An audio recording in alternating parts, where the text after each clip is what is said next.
Eu sempre achei difícil entender como duas vidas podem se tornar apenas uma. Mas quando eu te encontrei, eu te amei, e um milagre aconteceu. E então eu entendi que Deus tem sempre um plano para nós. É preciso paciência e ouvir sua voz. O que será que meu Deus pensava quando criou você?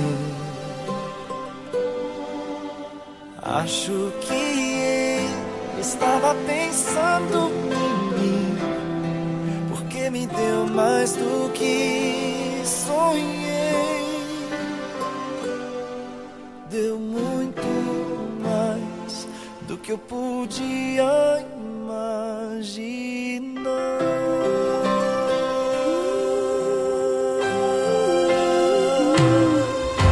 Prometo que ao seu lado eu vou estar.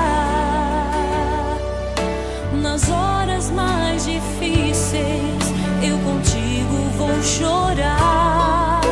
E onde quer que a vida te levar, o meu coração vai junto, para sempre vou te amar. E Deus já tem um plano para nós. É preciso paciência, ouvir sua voz. O que será que meu Deus pensava quando criou você? Acho que ele estava pensando em mim, porque me deu mais do que sonhei. Deu muito mais do que eu podia imaginar.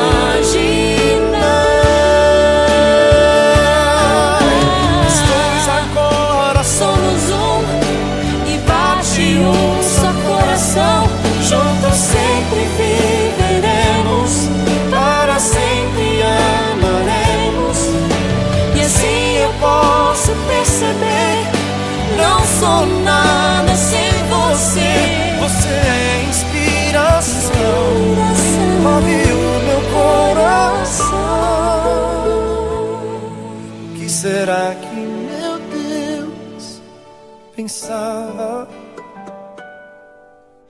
quando criou você?